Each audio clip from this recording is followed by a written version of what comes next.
Hello la school. Alors comme promis, voici le petit tuto vidéo où je vais vous expliquer comment utiliser l'outil d'incrustation 3D qu'a fait notre cher Richard, que je remercie au passage pour l'excellent travail qu'il a fait. C'est vraiment une application que je trouve personnellement très utile, donc je le remercie énormément pour le travail qu'il a fait. Alors, commençons. La première étape consiste à évidemment charger une image, soit depuis l'ordinateur, soit depuis une adresse web. Donc moi j'ai choisi celle-ci. Donc il m'a suffi de taper chambre sur Google Images pour tomber sur celle-ci. Donc c'est le site de olivier-mobilier.com, un truc du genre. Donc voilà, ça c'est fait. Une fois qu'on a chargé l'image, on va choisir d'abord notre plan vertical, comment il est par rapport au plan de projection, et par la suite nous allons placer les différents segments et les différentes lignes. Donc comment est-ce qu'on va faire?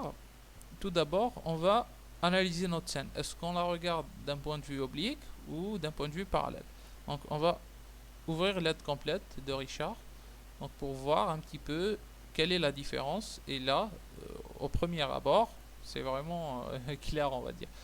Dans l'outil mode parallèle, c'est quand on regarde la scène de face. Et dans l'outil mode oblique, c'est quand on est incliné ou le regard est incliné.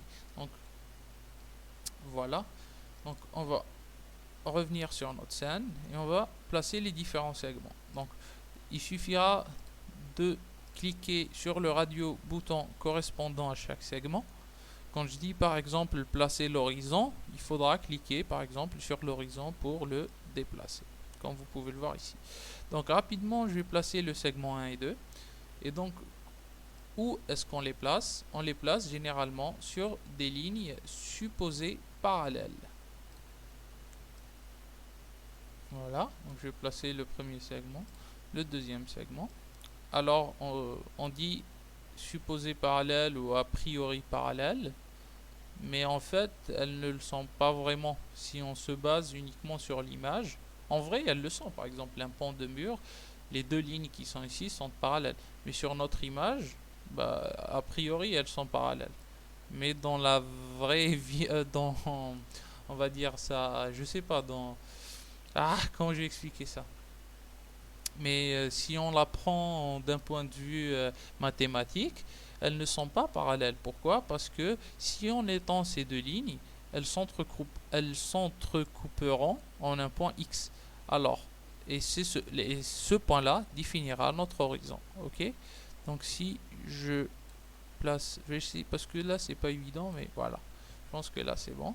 Il nous suffit par la suite de cliquer sur intersecter les segments 1 et 2. Donc hop, je clique dessus. Et puis voilà, les deux segments s'entrecoupent en ce point. Il me suffira par la suite de placer l'horizon. Donc je clique ici et je déplace mon horizon en ce point. Ok? Donc alors, vous pouvez le faire comme ça ou cliquer sur le bouton placer l'horizon à l'intersection des segments. Alors j'ai remarqué qu'il y avait un bug. Quand on fait quoi que ce soit avant de cliquer sur le bouton de placer l'horizon, par exemple si je le déplace, par exemple comme ça, et que je décide par la suite de le placer, vous remarquez qu'il y a une erreur. Donc je sais pas pourquoi, mais bon. Donc il suffira de cliquer sur comme ça, et puis ça. Et là, on l'a bien placé. Maintenant, on va placer notre axe. Donc, cliquez sur axe, hop, déplacer. Alors, où est-ce qu'on va le placer? Pourquoi je l'ai déplacé directement ici? Parce qu'on va le placer à l'intersection de deux lignes supposées perpendiculaires. Donc, ces deux lignes-là sont perpendiculaires a priori. Donc, c'est ce qu'on va faire. On va cliquer sur ligne de fuite et déplacer celle-ci pour qu'elle soit alignée avec le bord du tapis. Donc je vais juste veiller à bien positionner l'axe parce que par la suite ça va un petit peu influencer les calculs si c'est mal fait. Donc voilà, donc on le place et ensuite on vient vers le deuxième. Donc moi je remarque que il me... Oups, qu'est-ce que j'ai fait? Voilà, rapidement. Donc je remarque que ce point là, en fait, je peux le placer automatiquement en cliquant sur ce bouton là. Ah, c'était le gauche. En fait, j'avais inversé, mais bon, c'est pas grave. Donc, en fait, ce qu'il faut, c'est placer la première ligne comme ça et la deuxième ligne. Alors, on va juste la placer sur la même porteuse que celle du tapis. Donc voilà, vous pouvez le voir, elle est bien alignée avec la ligne du tapis. Donc pourquoi j'avais cliqué sur ce bouton là? Parce qu'en fait, tout simplement, ce que j'avais remarqué, c'est que pour que ça soit bien aligné avec la ligne du tapis, en fait, ça se rapprocher du point d'intersection. Et donc, ces deux boutons permettent de placer soit cette ligne au point d'intersection, soit cette ligne au point d'intersection. Donc, rien de bien fantaisiste. Voilà, ça c'est fait. Maintenant, il nous suffit de calculer la focale rapidement. Alors, chacune des méthodes de calcul a ses spécificités. Par exemple, celle-ci est destinée à Atlantis et Maxwell, par exemple, tandis que d'autres sont destinés à d'autres logiciels ou fonctionneront moins bien sur des logiciels. Alors, moi j'utilise Blender personnellement et la focale par rapport à la largeur marche très bien. Et je pense que c'est celle-ci qui est dédiée à Max. Donc voilà, vous pouvez l'utiliser directement.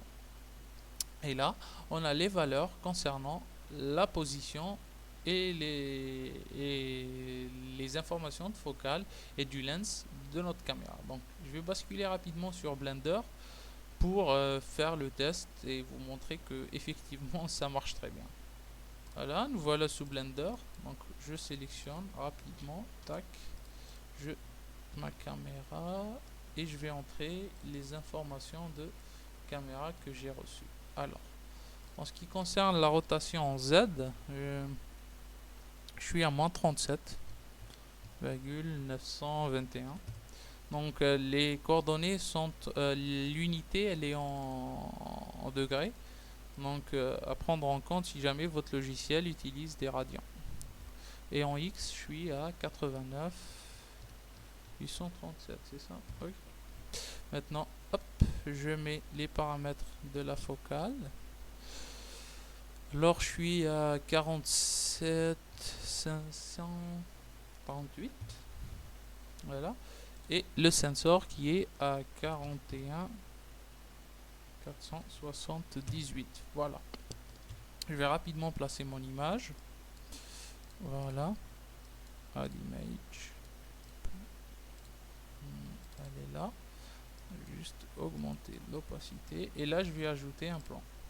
Et voilà, vous pouvez voir que le plan,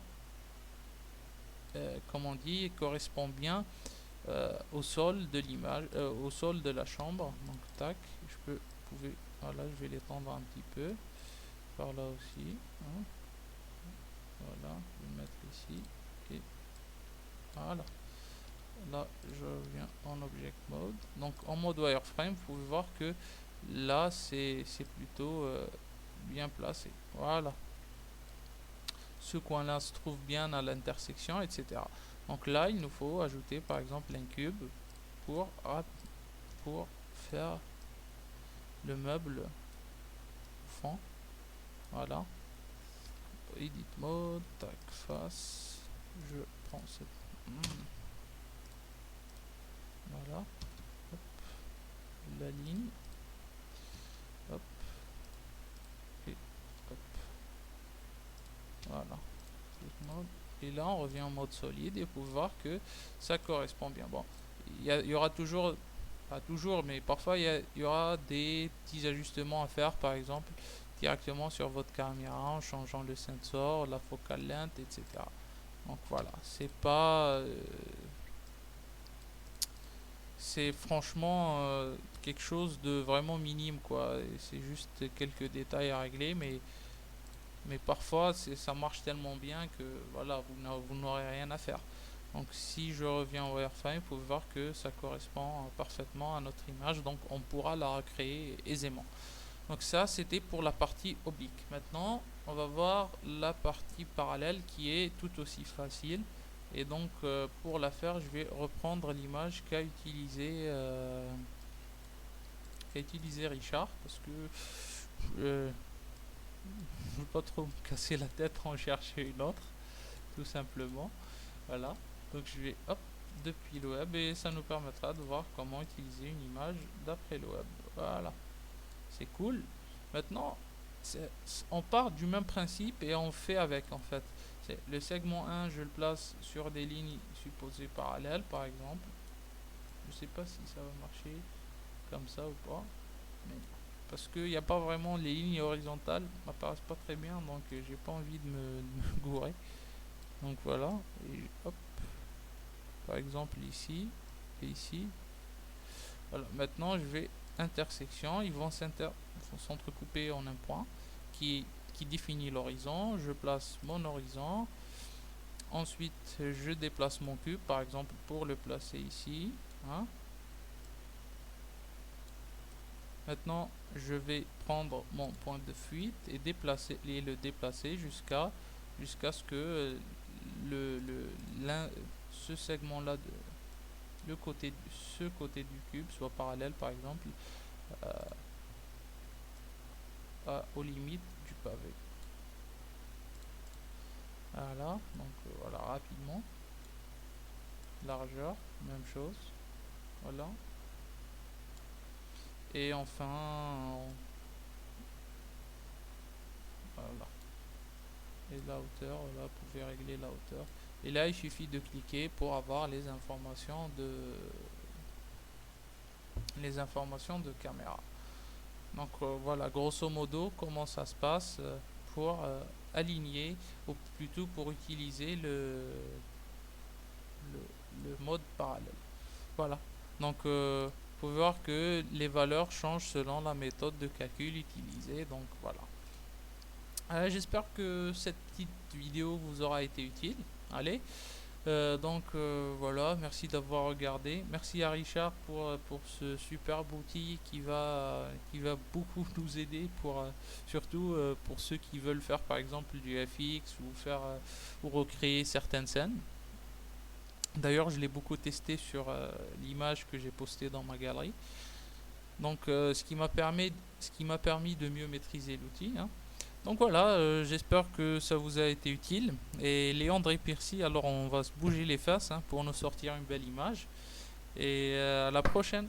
Salut!